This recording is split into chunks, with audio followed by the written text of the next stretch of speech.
So I'm so happy to be here with my good friend Matt and having another conversation. We had one a few months ago.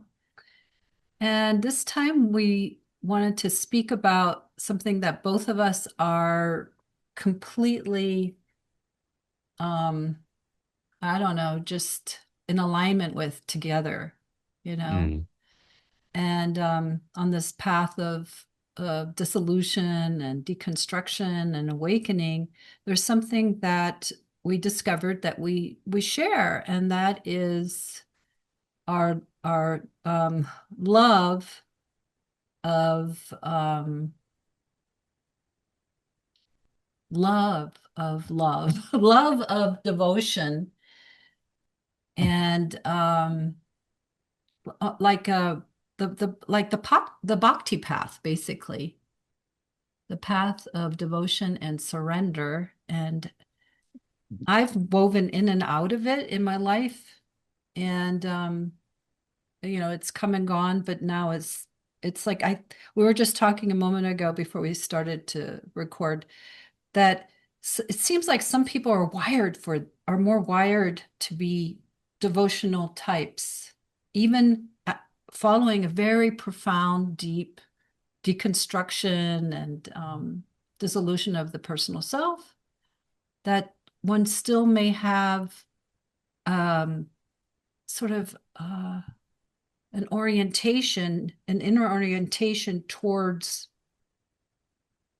from the heart, loving this that we are, this that is, yeah. not such a cool, removed kind of, emptiness, which both of us have gone through in our own ways, but that this is where it resides. And so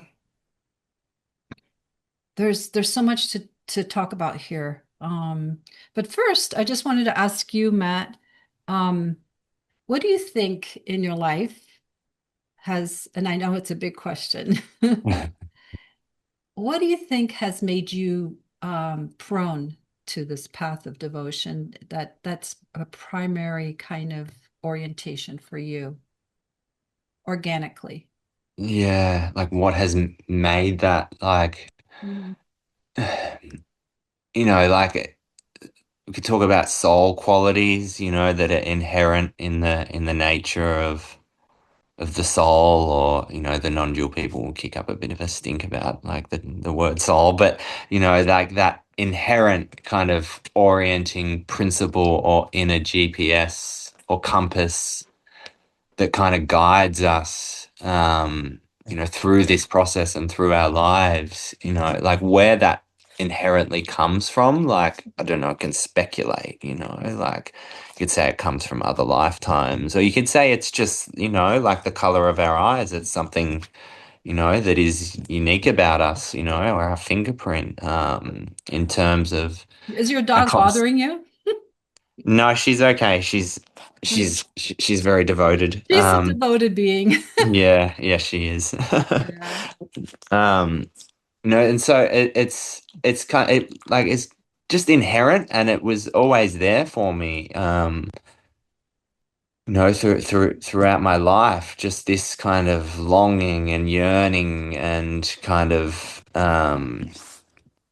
like and not seeking, it's a different kind of thing than seeking. Like it doesn't come from wanting, like it just comes from a kind of, you can feel it in the heart, like this yearning, and so there's like different aspects through my life that have played out at different times. Sometimes, like as you said, like falling in and out of it. Sometimes the heart has been like the guiding principle, on the journey. And um like I remember I spent years doing trauma work, and like I can see it more clearly in hindsight, but the trauma work was actually coming from the yearning, like there was an aspect like I'm feeling this for the divine, like I'm feeling this for God, and like suffering through, really deep wounds and pains out of love, a kind of redemptive quality of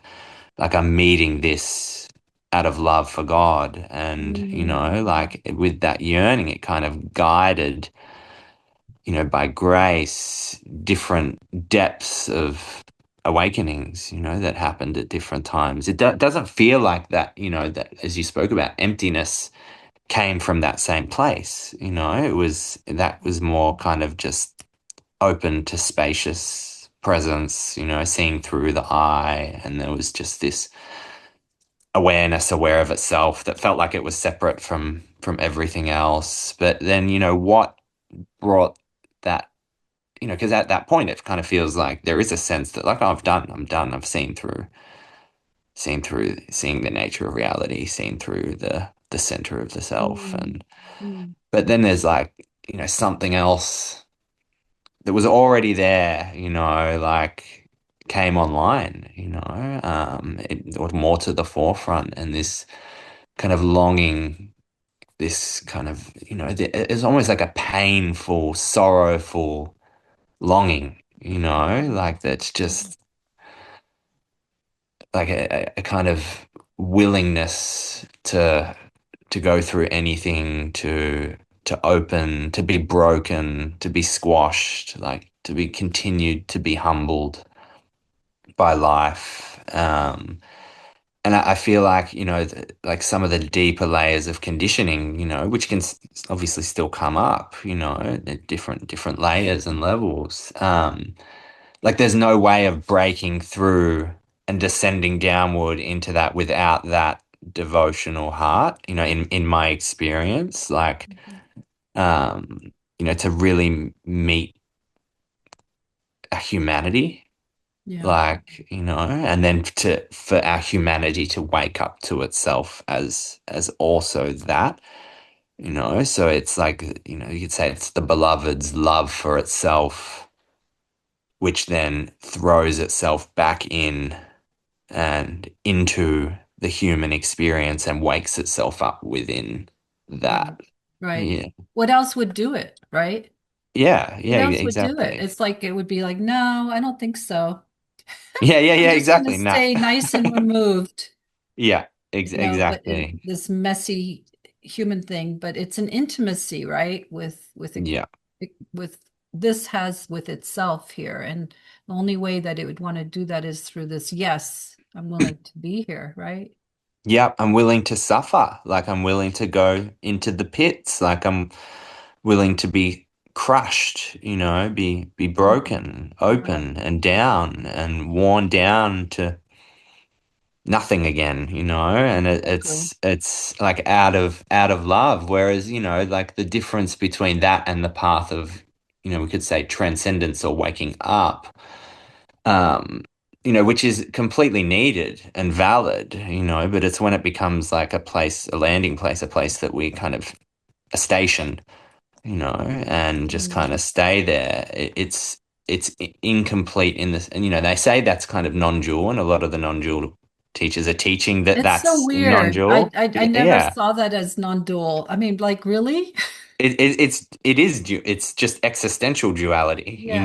like existence and non-existence, like Yeah. things and no things, and so it's kind of like that yearning and longing isn't for that transcendence that comes up. It's the of closing the gap, of like Mhm. being squished together, but in reality they were always together, but it It's just almost needs like to we had wake to up. separate, or this that we are separates the egg yolk from the egg white for a while to be Yeah. able to see what's what, like emptiness and form. Because, we've spoken about this, you and I together, um, between us, that, without the solid ground and knowing of what we are, what one is, one's true nature, this emptiness at the core of everything, it's really that's so what is it that returns back into this, into form, what with Mm, like diving in, saying yes, even to suffer, to yeah. experience it all. It would be because it's not afraid, right, of being lost anymore. Exactly. Yeah. So it feels like there's a very intelligent, it's so guided and intelligent, isn't it? How it's done how one wakes up to the impermanent, to that which is um just prior to everything, which always is, and the thread that lives throughout all experience and makes it possible to be all experience, you know. Mm, And to me, that's like the the full bhakti kind of, you know, they you've probably heard this, right? Like the path can will take you through different aspects of this. The Jnana path can lead to the Bhakti path, and the Bhakti path can lead to the Jnana path, which is Jnana meaning, you know, just to deeply look and inquire into what's true and discover for oneself what's true. And then once it has been seen, it wants to know itself here again. I mean, how can one not be a bhakti in the end? Not that everybody should be in any kind of label. It's not a label per se, but it's just a mm. lover of what is, right? Yeah, yeah, yeah. Exactly. And so it's kind of like, like the issue is with all these kinds of things is like they become a model and then we try to mimic it and do it like from the mind, rather than it being a kind of natural, organic unfolding coming from life. It just become, like devotion can be Yeah. just as much a mental exercise as inquiry, you know. A trap, right? Because Yeah, I mean yeah. that's part of what the some people who some of the so-called non-dualists who are on that end, you know, of and wanting to transcend, so-called, you know, and not wanting to be a, you know, part of the messiness anymore, is that, you know, they see the this kind of devotional path as a trap because it you know, we can talk about that for a moment, you know, how this longing, right? It longs for it in the beginning, it longs naturally because it's innocently confused. It longs for something that it feels it kind of places outside of itself. Of course, the longing is coming from that which is longing for itself, but it's this kind of sort of outward movement of longing in Yeah, the beginning, yeah, yeah, right? for So some sure. people have a like you know, they're they have a guru, or maybe they love Christ or Mary or something. They have an ideal. We have an ideal of that is vibrationally supporting us. One can feel back home, you know, back Yeah, home.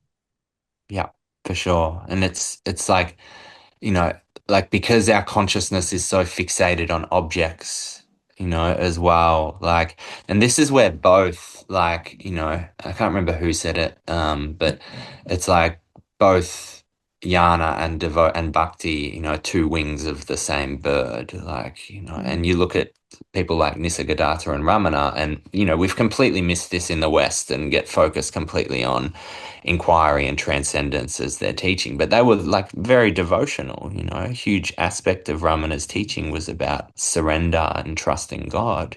He said there's two ways. One is surrender and bhakti, and the other is inquiry into the I, and both of them, in my experience, kind of unfolded organically, Mm. like one weaved into the other. And I realized, at a certain point, like, oh, wow, even the inquiry aspect was a form of bhakti. It was coming from a deeper love, the reason, like where it was coming from, and that's kind of genuine inquiry is wanting to know God, this yearning and longing for the truth. And so at a certain point, I can't separate bhakti and any of it anymore, like it was all one seamless kind of process coming from that same place, that same impulse.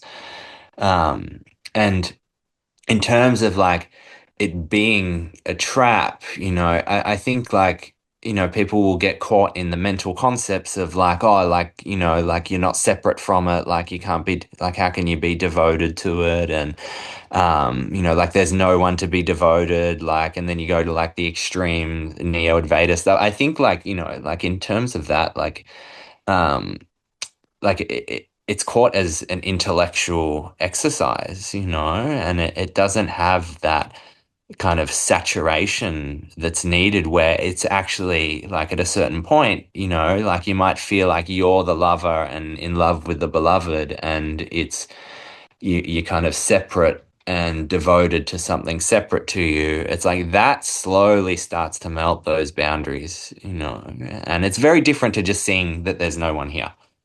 Yeah. That's kind of like the first opening, and a lot of people stop there, but if we keep following that thread, like all separation starts to dissolve. Yeah. It's not just seeing that there's no one here. It's like there's nothing that's not it, Yeah.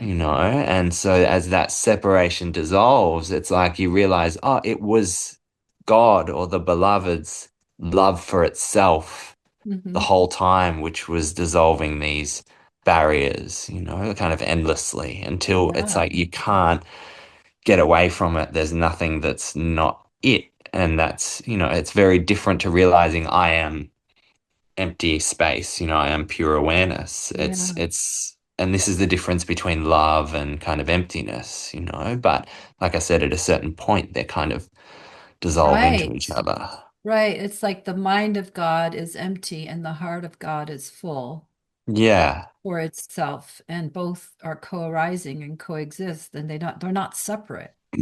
And No, they're without not. those two halves of this whole, then it's not a full understanding. And I mean, that's the whole point, is to be here fully. Mm. Yeah.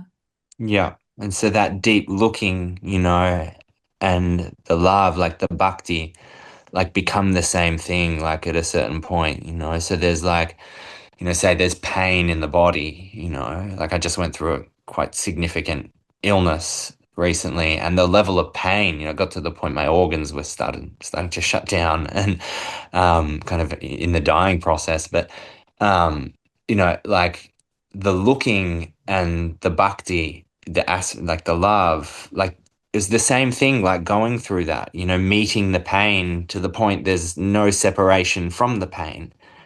And the looking is it seeing itself as the pain. It's like, intense pain through the body, and to recognize and to experience that intense pain is the divine, manifesting itself as intense pain. And we can only get that when we're not trying to fix it, manipulate it, change it, kind of get into this cycle of push and pull, but through surrender. And that surrender happens out of love. And then we kind of, the gap between what has woken up and the pain closes, and it's like the pain is it, and it's like what else could close that except love. And so the looking itself and the devotion closes the gap. Exactly. Well, that to me is um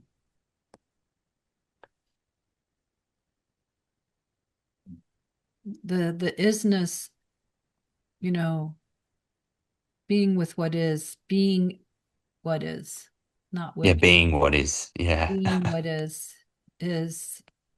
aware and completely here. Aware and here. Yeah. Married. It's aware and here. And the here part is its own willingness to be here, and that willingness is the love. Yeah, So the it's willingness, exactly. they're Yeah. they co-arise, and so in the end there's no more gap, right? There's just aware and Mm. being at this here, and it's in that kind of present moment, in the now, as they say, and experiencing increasingly, because it's, to me, it's never ending, Yeah. this increasing ability to be this as itself, learning how to be here and learning how to be here and now be here and now be here with this as now in Yeah. this moment, with this pain, with this circumstance, and so alive. Yeah. It's, Yeah. on one hand you can say it's the living of devotion for itself, And the devotion part at that point is just its ability to stay and be here. Yeah. No matter what. Like, It's and like it's then it it's, becomes like this yeah. always. Yeah. Exactly. And It's it's like, like just here, here, here, here, now, now, now, now. yeah, it's forever closing the gap, but there is no gap. So it's kind of, I love Adya's term redemptive love, it's redeeming itself, it's returning itself back to its natural state, and it's through that kind of devotional looking, that which is really organic. Like you can't force it to happen. It's like, like you can open to it. It's already there. It's the divine's love for itself, within the human. And what we're talking about is really what I call embodiment, post awakening. That's kind of what this is. And as that love flourishes and everything is seen as the beloved,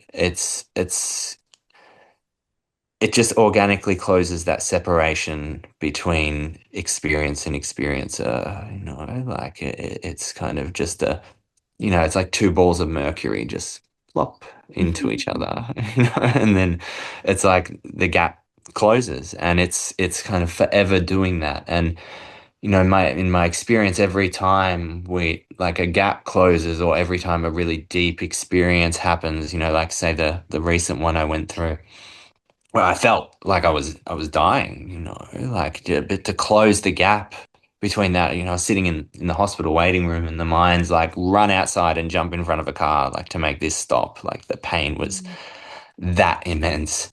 And but there was something else there that just moved in and towards it, and closed that gap. And like to be brought like, to like we've spoken about this a lot, but to be brought to that poverty, in that moment, and Yeah. like Dante's Inferno, like abandon hope, all ye who enter here.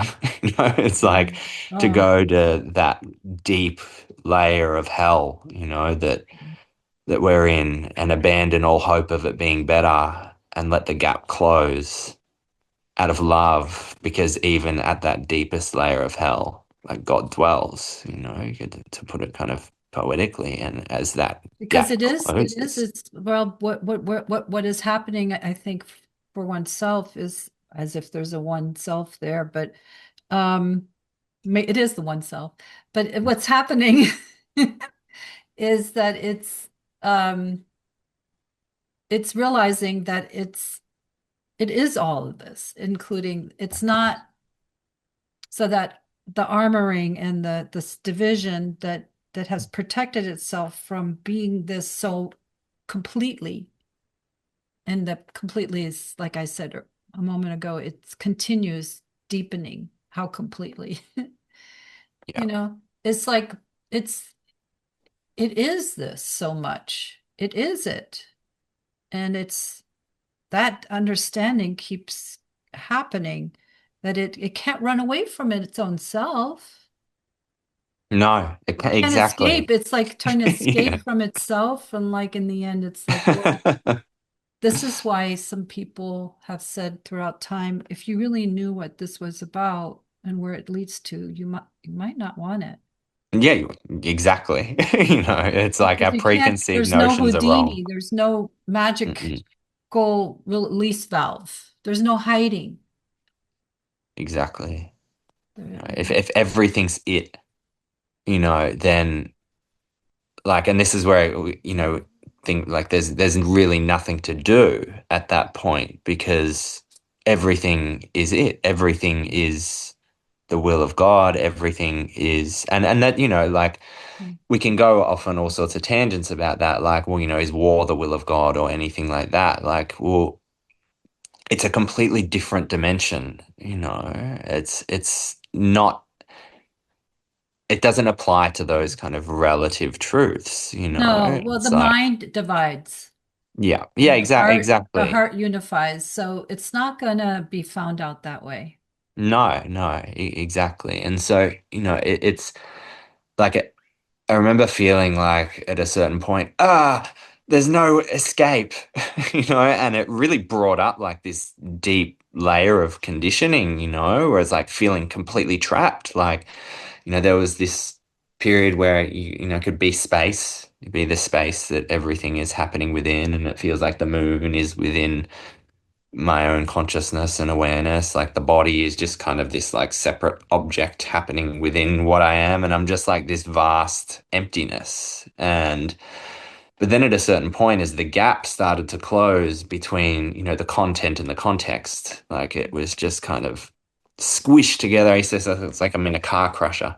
Those things that crush cars into cubes, like Yeah. that's kind of how it felt on my nervous system. And somatically, and at a certain point it was just crushed. It's like, there's nowhere to go. Like I can't escape, like I can't run. And I'd been running my whole life, in addiction and into, spiritual states and everything. But at a certain point it was just like, like, and panic, Yeah.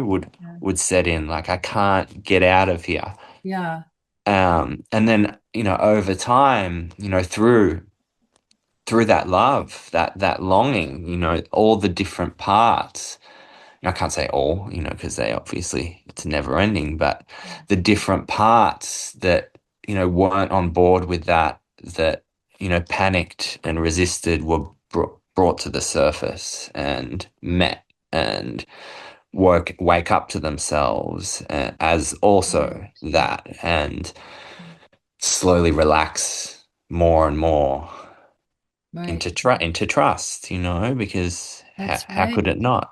Like, That's part of what wears down is the this whole devotion to truth. It leads you to the through the gate and the door into trust, mm, because there's nothing else to do. There's nothing else to do but trust in the end. yeah, You yeah, know, it and then that gap closes more. And then it's like there's not an other that is being trusted. It's just trust. It's just trusting is mm, happening. yeah, Trusting is happening. And it's not always a great outcome. You could have died in that waiting room. It's not always going to, just because trust is here or faith in that way, devotion, surrender, love for this, without a doubt, doesn't mean the outcome is going to be an idea of what we think should be. It yeah. doesn't Like I'll deliver be you. saved, yeah, No, it's not going to yeah, deliver you to, the promised land. It's just, it's a living of of this. It's a live. It gets to be lived. yeah, And that's just the part that is happening. It gets to be lived. And so the devotion, we were talking about earlier about sort of a devotee type kind of paradigm. The devotee in the beginning, as a reminder to us all, it in the beginning it's a longing and a hunger to come home, and it can be placed outside of itself because it doesn't yet know it lives here, and that the natural healthy way that this gap closes for what one is longing for, the healthy most beautiful version is that it closes until that beloved that we're longing for is known to be here. This is one thing. The yeah, beloved and I are not separate, right?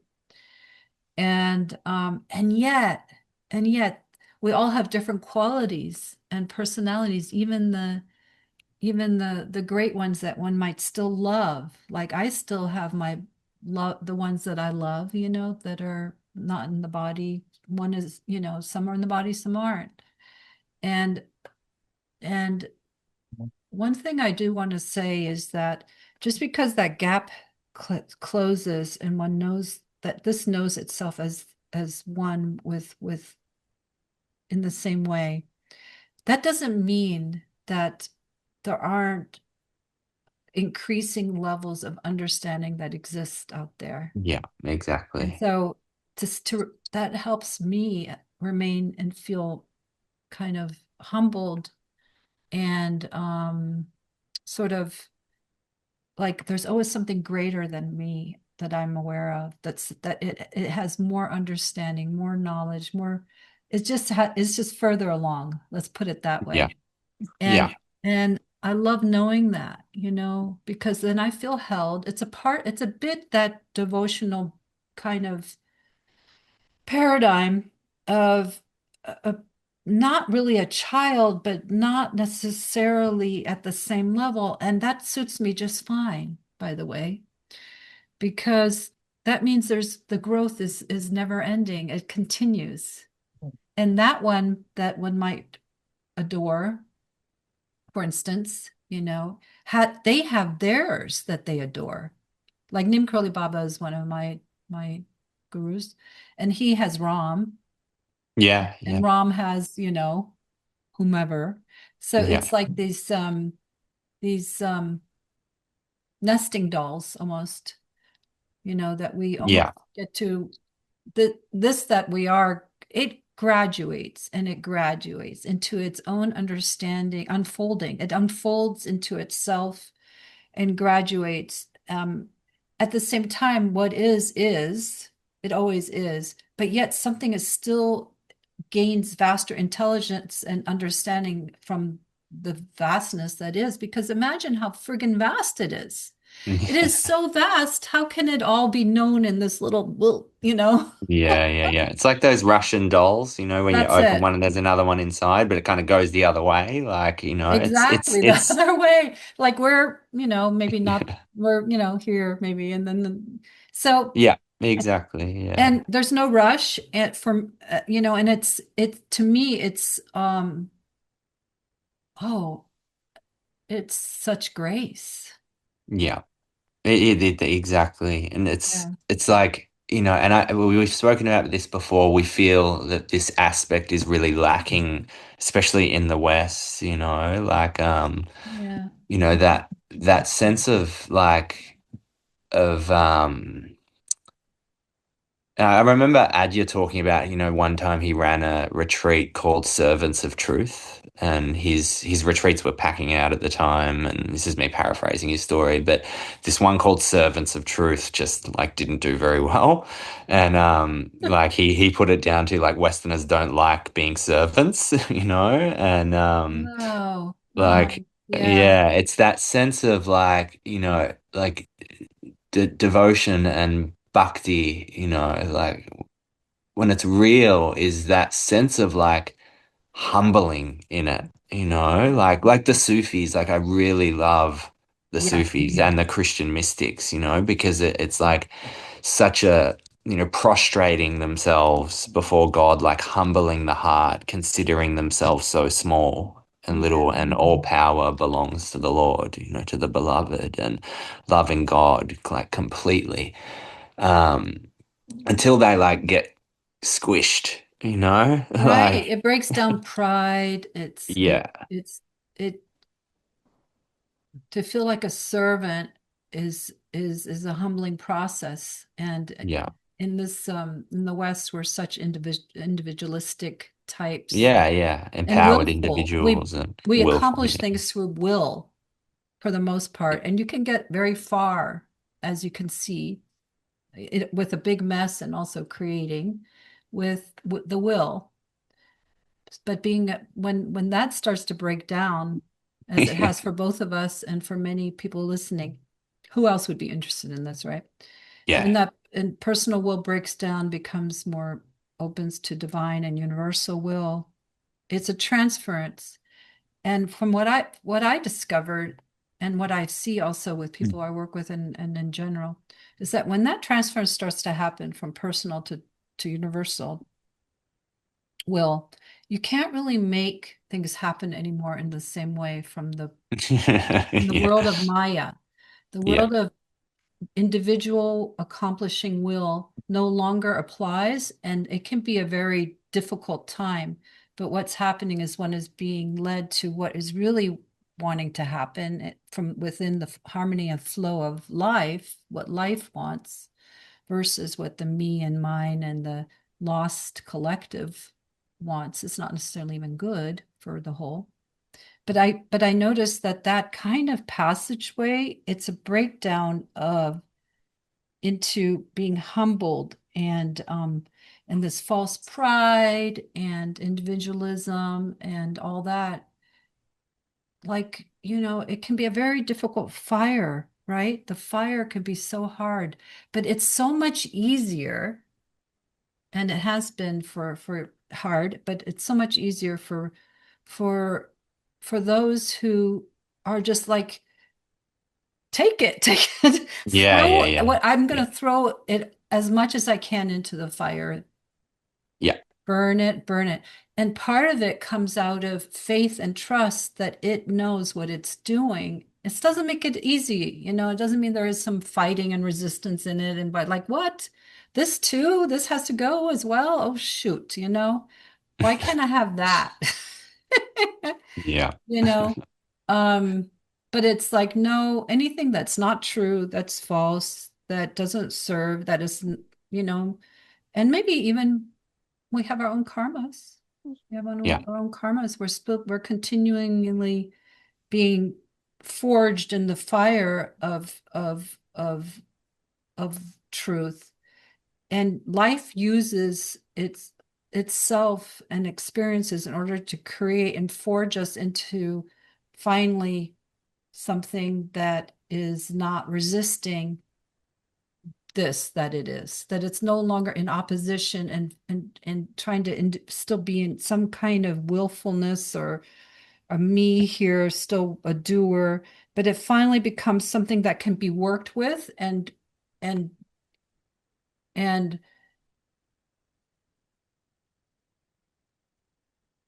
is aligned with life as life. It's not in opposition to it. Yeah. Yeah, Finally. exactly. Not pitted against it, And so what takes one to that doorway is very individual, very individualistic. Oh, I have a quote here. I'm sure you know the Sufi Hakim Sanya, Yeah, yeah, yeah. Sufi mystic. It's a very publicly known quote by some. Lose yourself, and the hell of your heart becomes a heaven. Yes, I know that quote. Right? I mean, Yeah. I wrote that down because that's stood out for me. Um, Lose yourself. So this is the invitation of this of the devotion, path of devotion, which, by the way, like you said earlier so nicely, is that it leads you there. You don't even have to have it be like a thing, a path of devotion.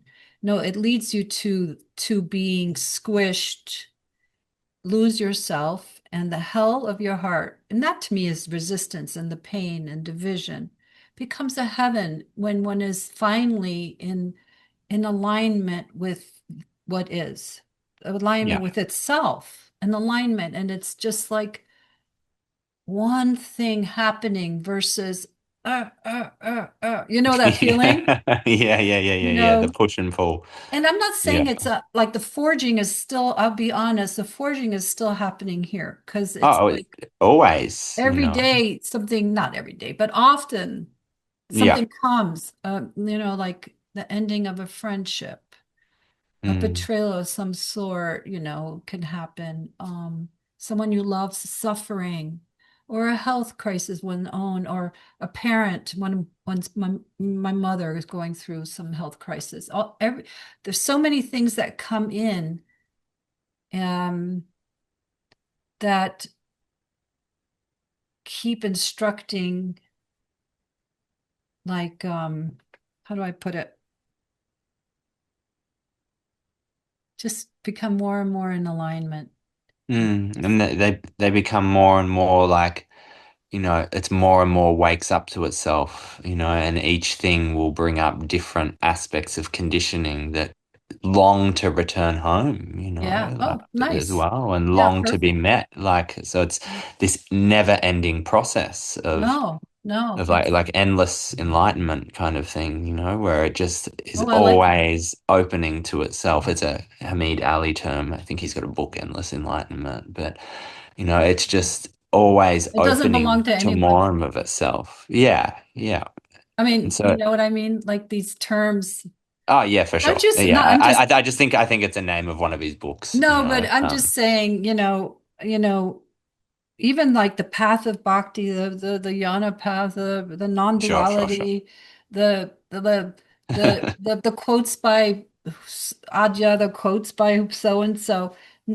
None of this belongs to any of us. No, it's happening from it.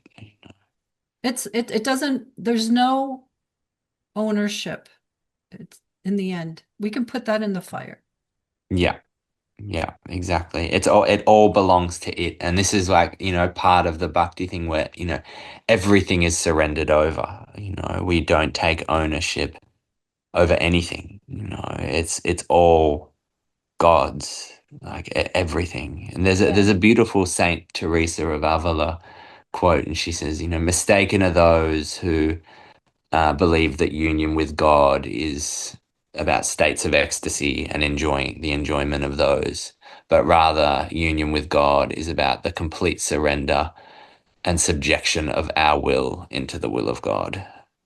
And so, that sums it up perfectly because it's like everything is God's. And like there's lots of traps with this, like if the mind, because then it's like, oh, nothing matters, I can kind of do what I want. And like if the mind overrides and takes these concepts, like it can be really dangerous, but when the heart opens to them as an actual experiential truth, Mm. like it's a completely different thing, and like to fully give ourselves over to our humanity, or for it to fully give itself over to our humanity, like how could we experience our humanity fully from the vantage point of a separate center, a separate self? And so when our humanity is fully given over out of devotion to the beloved, to the divine, like this is the divine, how else could we surrender to it? It is owned by the divine. It is the divine, Right. it's not ours. It is it. And then it's kind of like the cross, being crucified into being human. Right. Yeah. Right. And we stop fighting it, we stop fighting being human, but not from the place of being lost in it, but this being awoken to how it includes it all. Mm. It includes it all. It's not just lost in the all, but it includes it all. Exactly. Yeah. And that's a Yeah, huge difference, like it being is. lost in the content versus the content waking up to Yeah. itself as also that, and there's like so many like cul-de-sacs and traps out there. Like, we can, like embodiment as a concept, or, like just being fully human and not transcending and all of that. Like, like that can be a trap in itself because again it's fragmenting reality into parts, but in truth, like and with the path of bhakti, it's like it closes the gap between all parts until there isn't a separate awareness, there isn't a transcendence, and there isn't a separate human that you kind of like over here looking at separate from, like, like I was saying, it all kind of melts together out of love. And It's so it's like the like, Ouroboros. Isn't that the Ouroboros? yeah, I think so. That it eats its own tail. Yeah, yeah, that's the one. Yeah, So yeah. it's not I think it's separate. called that. It's what it's been longing for is itself, and it becomes one longing and Yeah, living. yeah.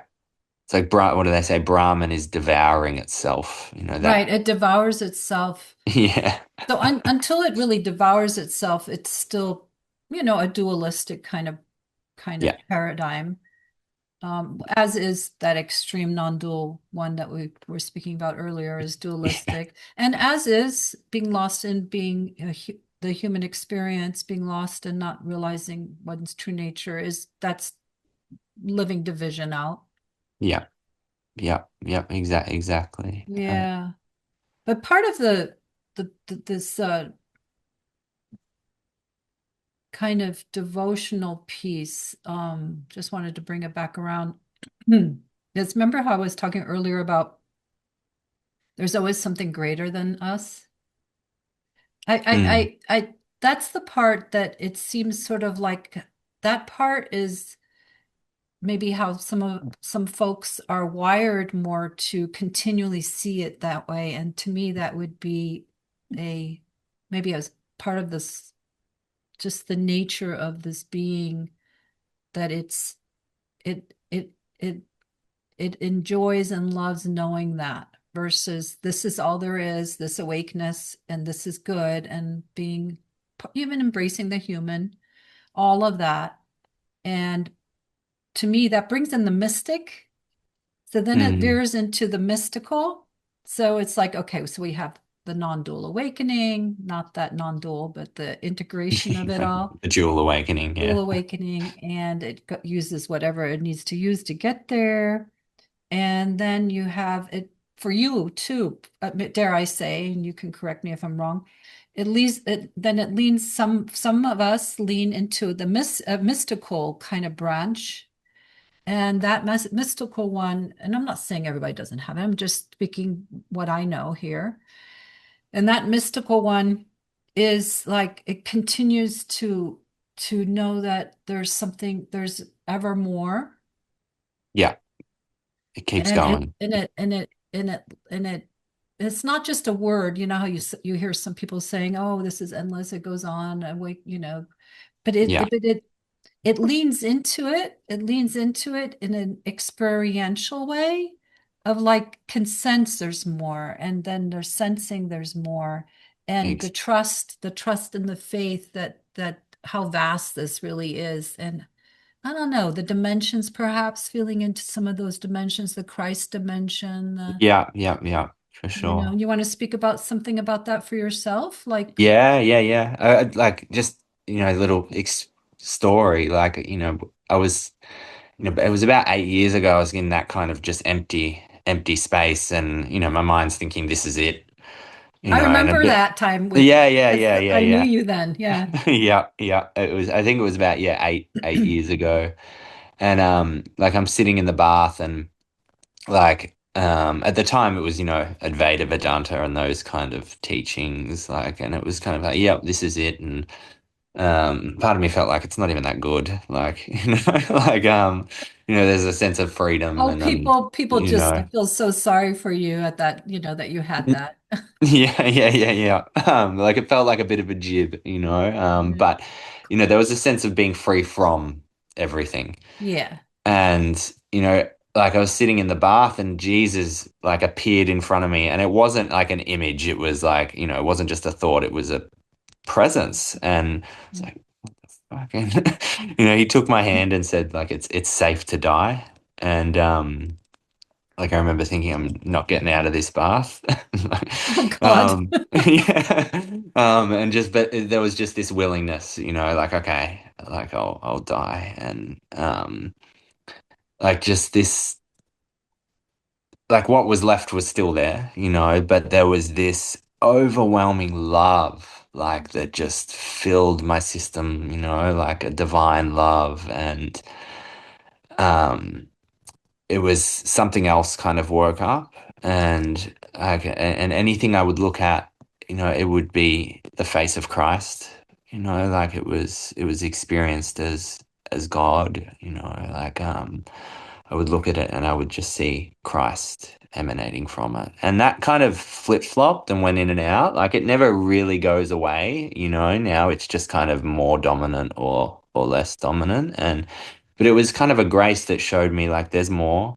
Mm, And, even after really deep openings, of grace and to God and recognizing kind of the absolute and the absolute in everything, like my orientation has just been, like especially in the heart, like sometimes like I'm just crying, like because I just love God. Like I can feel it now as I'm talking about it, like those tears, like there's just this love, mm, that's there. And, it doesn't feel like it's separate from myself or anything else, but there's just this, it's almost like a sorrow, like and mm. it's like a A bit pain. melancholy. Yeah, like a pain Okay. Yeah.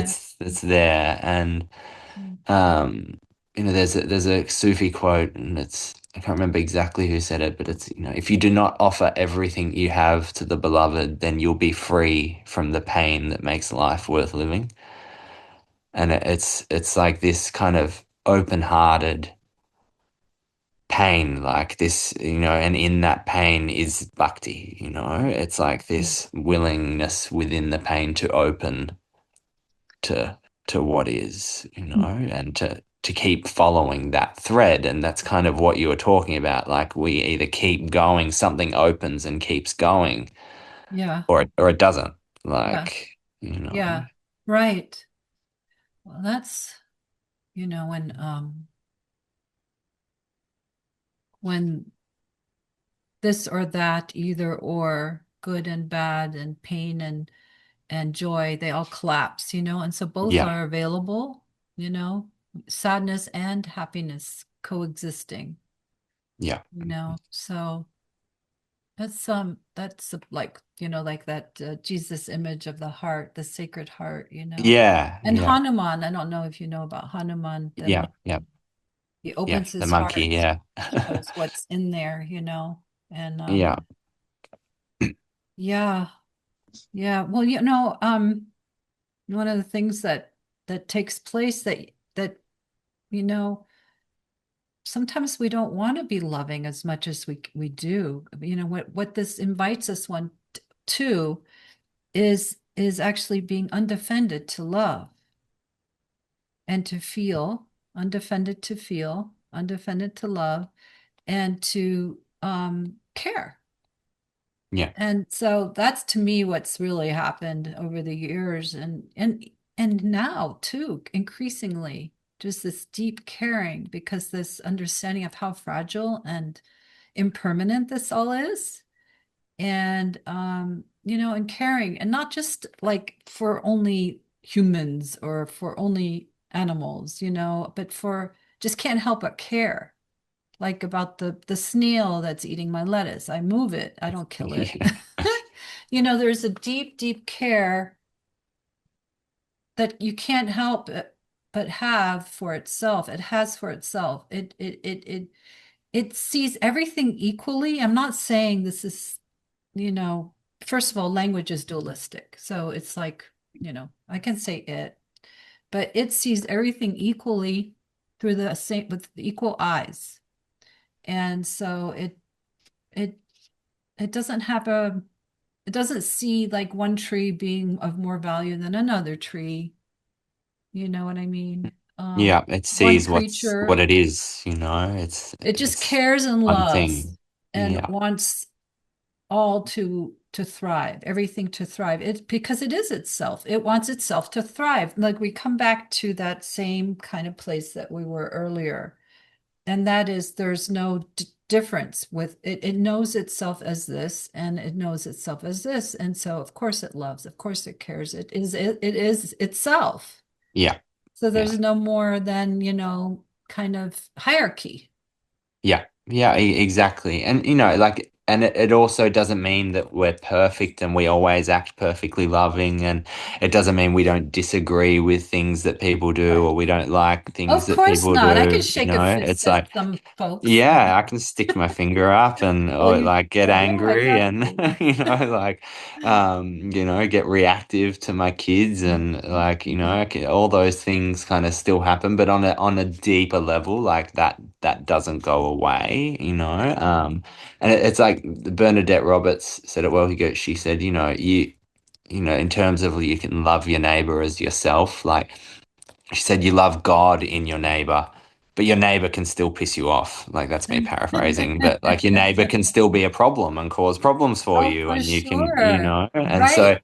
Yeah. yeah, it's kind of like being okay with that also, like being human also means getting pissed off, getting sick of things, getting frustrated. Like the nervous system can react and say no in, unkind ways at times, but like I see it all as part of that process as well of Yeah. unraveling. Every time something kind of comes up, it's like the gap gets closed between it, and there's, I think I sent you this quote, but it was about about humility, that humbling process, you know. And it's like when you stop wanting ecstasy or any kind of experience of awakening, and you just become willing to be humbled over and over and over and over and over again. And slowly it's kind of like we lose, it's almost like we lose awakening. We start to lose everything, like we get weaned out of experience Mhm. until there's just less and less and less and less and less. And we're just,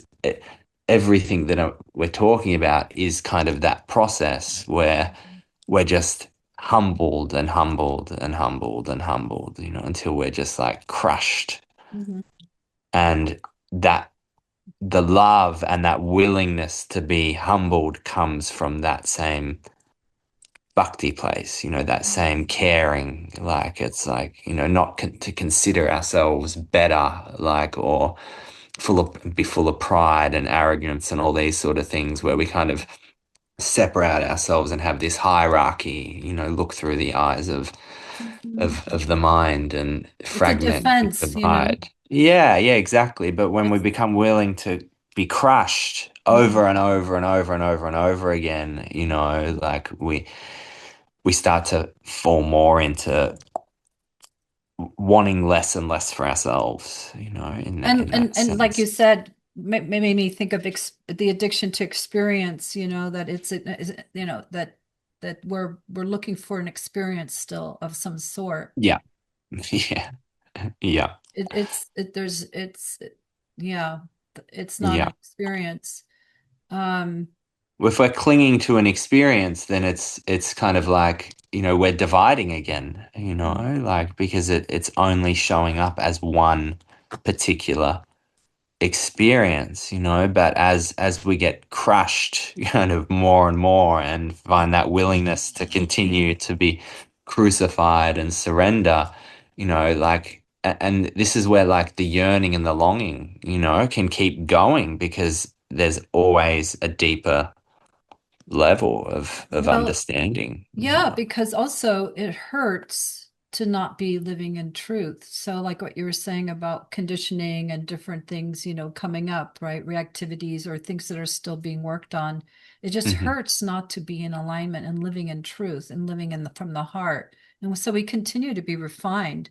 I mean, one of the things that is real clear to me is that, and it has helped a lot with reactivity, honestly, is that cannot not see that someone is not a person, but a bundle of conditioning, Mm, and that they're operating from conditioning and from there's no center to them either, you know. How can that be? So the yeah. reactivity, I'm not saying there's probably never any activity, that'd be silly. But the reactivity has really, really died down and refined. That's what I mean, the refining process. Because it's just like I see confusion, you know, Mm, or maybe I've there's confusion here still, or something still living here that is confused. But mainly what I see is conditioning, confusion. I mean, mixed in with heart and whatever they contain, you know, that I might know about. But I see a lot of definition, like this form that's defined, including in some of the, you know, authoritative kind of, you know, dictator type people or people who are messing with our world, right? Big time. And yeah. of course, I don't want them there, and I want them to be just moved along so we can have more harmony in our world, and live in more in alignment with as life, you know, and not destroy it. But at the same time, and it doesn't excuse it or make it go away or turn me into passive puddle, but the way I see these beings is just a conglomeration of definition that is not even there's no center to it. It's just like, Yeah. you know, defense, control, will, power, ego, want, desire, Yeah. you know, A bunch pain, of bundle of habits, you know. habits and pain Yeah. body and systems inside that are all dysregulated and causing a turmoil and problems. And so it's hard to in a way, one can have clarity and say, no, this is not what I want. If one were to encounter something in somebody, no, that's not what I'm not going to respond in a certain way because honestly, what is one responding to? Yeah, it takes out the blame out of it, you It's know. kind of like, well, if this one reacts to as if that's a person doing it on, like, yeah, I mean, sure, boundaries and a no and all that stuff and a big fat, stop can happen, right? Yeah. If as needed or, flow with it. But the truth is that I'm not gonna, I mean, like I can't engage in that way anymore from as an individual, as if they're an individual and that's real. And I'm gonna be like in dividing myself and engaging. It doesn't happen anymore. As if they're the doer kind of thing, you know. As It's if there's a doer automatic. there as well. Yeah, yeah, yeah, exactly. Yeah, I understand. And like as you were talking, like, just about the structures and habits, so, it's just something I've had to kind of work with, and it's fascinating, like, because it comes from the same looking and the same devotion, this aspect of looking into my psychology and like my conditioning and what makes up, certain reactions and, like so much of my reactivity throughout my life and what I've been running from is my own sense of unworthiness, my own sense of deficiency and kind of deep shame, Mm, like, I spent half my life in addiction, running away from very deep and painful wounds. And so often, like my reactivity, when it will come up, underneath it is this sense of unworthiness that's been triggered. This sense of shame, this kind of little boy that's like, what's wrong with me? mm, And, mm, to be able to actually feel the unworthiness and surrender to it again, without wanting it to be different, to mm, just fully be unworthy, mm, and it's a paradox because you can fully be unworthy with the unworthiness woken up to itself, mm, and but in that sense of unworthiness is again that sense of humility, mhm, that sense of like, when shame, I always say shame's one of my favorite things to feel, like unworthiness and shame, because mm, it's almost like every defense in my nervous system is defending against that mhm, sense of like deep deficiency, mm, and but when it's surrendered to, like the system relaxes and there's just this sense of like innocence and humility that's there, mm. and I think, just so much of our reactivity comes out of defending against that, and I think Yeah, that's, in the West, we have a very deep kind of original sin. There's something wrong with me wound. sure, sure. But don't And you feel like it's, it's a core, it's like maybe a pinprick, but it's a core feeling of a separate self sense? yes, yeah, yeah, for Yeah. sure. Yeah, Everybody, definitely. they say everybody has like a last card. Yeah, yeah, yeah, yeah, yeah. And Just I think this, for me, so you just were very transparent. And for me, I've just had like a mountain in my life of betrayals. Like it's just crazy. I mean, not in the beginning of my life. That's so nice. I had a nice, you know, beginning. So I had some resilience there, and I still do. But I'm just saying so what happens when there's betrayal? Oftentimes there's a feeling then, of course, of victim, being a victim yeah, that can come up. So then there's like that pinprick of the separate self sense that would be um like life's unfair or so if you were to put words to it, yeah, like yeah, yeah, yeah, it's stacked up again it's why do some it's stacked up more here and less here, but then that has fallen away a lot.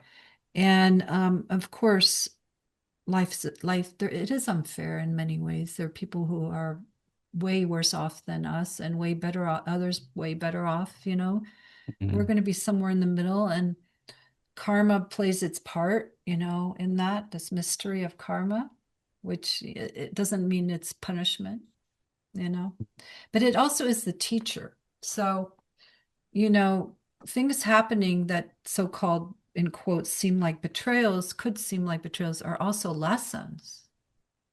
Doesn't mean that I deserved it or that I asked for it or anything, but there's some learning that will happen, that does happen. And then I get to see maybe where maybe I was self-betraying myself in there. Yeah, yeah, yeah, What part of me was a bit in self-betrayal, in there?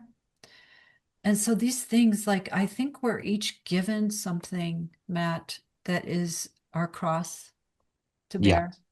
yeah, And for it's like a sure. portal of the way that we continue to be humbled and be brought to our knees of, like, not my will, but thy will. You know best. You know Yeah, best how to yeah, marinate this one. That's a very bhakti thing.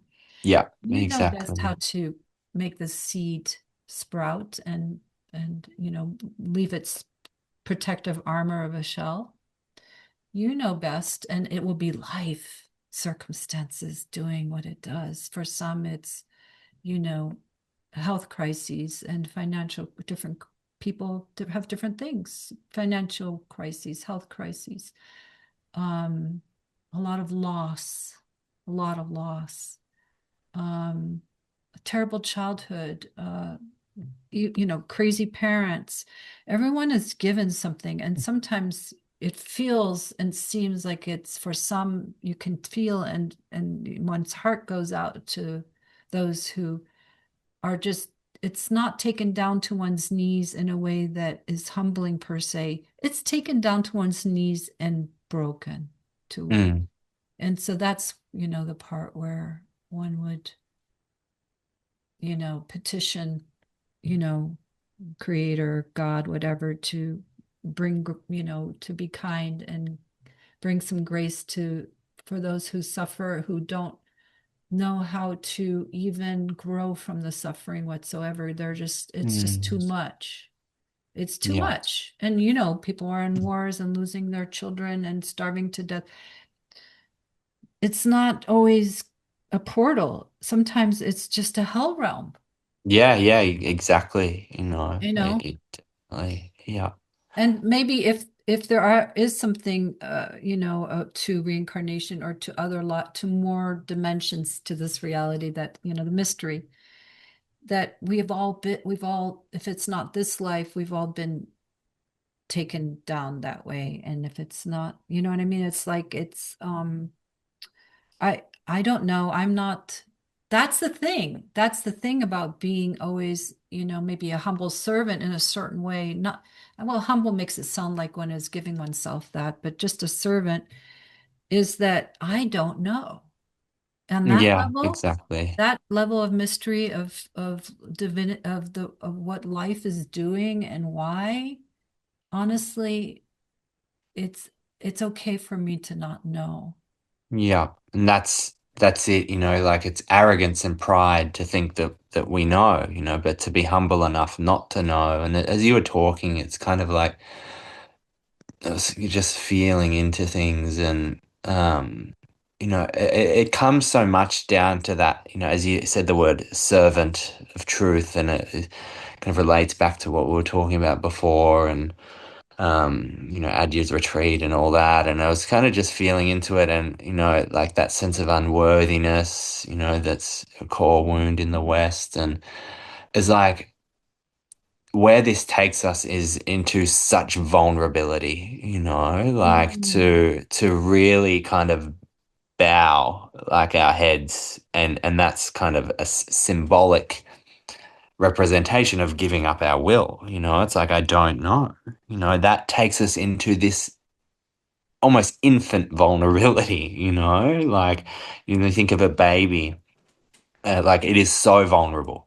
Mm. It can't do anything. It can't even scratch an itch on its leg without the support of its mother. It's got an itchy foot. I can't even tell that it's its mum that it's got an itchy foot to scratch it. Like it is pure vulnerability, Yeah. and in Mm. that path of bhakti, of pure devotion, like that's where it takes us into that vulnerability, like being stripped naked into complete poverty, Yeah. like we don't get to hold on to anything, any wants or desires of our own. They're just slowly stripped away Right. bit by bit until we're just kind of naked. Like, Naked there's, and like not my, it's thy will, it's this will, it's doing yeah, it. yeah, complete surrender, Complete really, surrender. That's what, we're coming full circle to our beginning. The path of the heart is a path of it brings you to complete surrender Yeah, so that there's no gap, as we've been talking about, between this and that, yeah, this one yeah. one thing, and it just is itself, and it's living this life. Yeah, it It's living. embodies itself through that process of humbling, because that is what brings up the conditioning, the embodiment process. Otherwise, we're kind of awake and just, the same old dick we've We're always not, been. and it's not the embodiment, right? It's not pouring itself into this vehicle and experiencing where limitation still lives, where separation and belief still live. Yeah, Yeah. It's it's a big risk, but it's worth it. yeah, yeah, yeah. It's so worth it. Yeah, we're being cooked. I always felt like we're being alchemized. We're being cooked here. Yeah, yeah, alchemy is a good word, like, and there's all these like little ingredients and things, and it all just kind of brews itself, Yeah. constantly, like, and And it knows what it's doing, Matt. yeah, yeah, exactly. And, just like, that comes back to, trust. We can't surrender without trust, like we can't. And what gives the soul or whatever that inherent trust? Like, I don't know, I had a really severely traumatic life, like, on the pretty high end of the spectrum. Yeah. But I don't know, there's something deep within that has always had a sense of trust. I've been dead from overdoses multiple times, from opiate heroin overdoses, but there was always this sense of like something brought me back, like, and didn't give me brain damage, like, sort of severe brain damage. There was always this sense like of trust in something, Mhm. like something's been guiding the whole thing, like Well, took me and that's through planted all of it. in that's planted Yeah. in you. I have that too, and maybe that's when I said what makes one prone to this path of devotion in Yeah, that a was the first question. yeah, yeah, and I Yeah. think it's a it's a trust that is for whatever reason is there, and that's great. Yeah. That's It's like trees with different flowers, I guess. Well, the tree I trusts don't its know why. own. Well, the Yeah. tree trusts everything in nature except for humans that they live trust. They're not trusting. They just live it. They just live Yeah. it. And that Yeah. is the invitation, whether one has been born with it, as perhaps we have been, but trust me, it's something also you grow into. It's Yeah. both. It's It both. develops and It develops. flowers ever But it ever can more still deeply. be something like I have some people who write me or work with me and they're like, I don't know what to trust in. And that then that is one's own koan. Mm.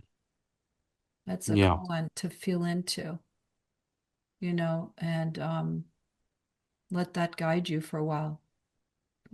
Yeah. What is trust? And what Yeah. trusts? What is it that trusts, you know, in the end? Anyway, It's we beautiful. yeah. Yes.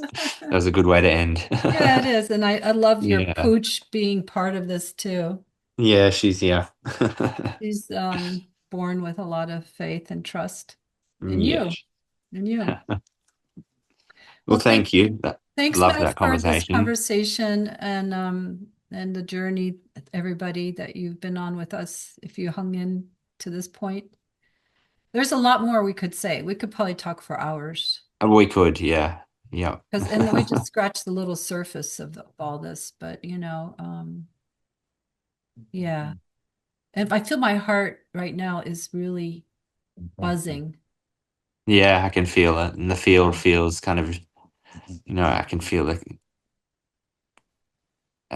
what's the word? Kind of like a grace in the field. It's got a kind of sparkliness Yeah, it is. to it.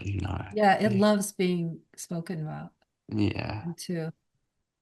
Okay, well, Beautiful. let me just hang up and you stay there. And folks, let us know in the comments what you think and what you feel and where you are in your journey with all this.